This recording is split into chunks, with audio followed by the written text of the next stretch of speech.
ԿՊԱ-ականները իրավունք ունեն անգամ ծափահարել Վազգեն Սարգսյանին։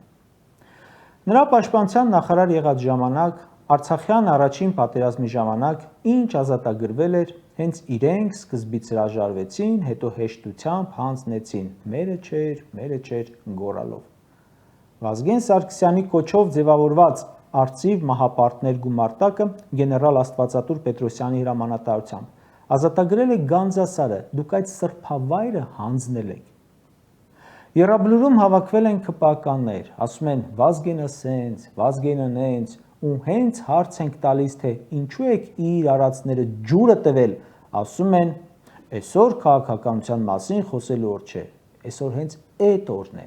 հենց էդ օրերին ես կարողանում արած թողածը գնահատել, տեսնել տակը ինչ մնաց։ Ու հիմա Վազգեն Սարգսյանը քանի պտույտ եկավ դագաղի մեջ ձեր այս պահվածքի պատճառով։ Դուք անգամ Վազգեն Սարգսյանի արձանը թողեցիք, որ թշնամին պղծի։ Բա եղբայր Արամը, որ գնացել էր Եռաբլուր ու Վազգեն ասելով ման էր գալիս, նրա երազին Վազգեն Սարգսյանը չի գալիս մի քանի ապտակ տա։ Այո, Վազգեն Սարգսյանը արել է բաներ, որոնց համար այսօր ծափահարում եք նրան, բայց արդյոք դուք էլ ունեք այնպիսի արած բաներ, որ ձեզ ծափահարեն։ Հայերը, ոչ թե ադրբեջանցիները, այնտեղ հա ծափահարում են։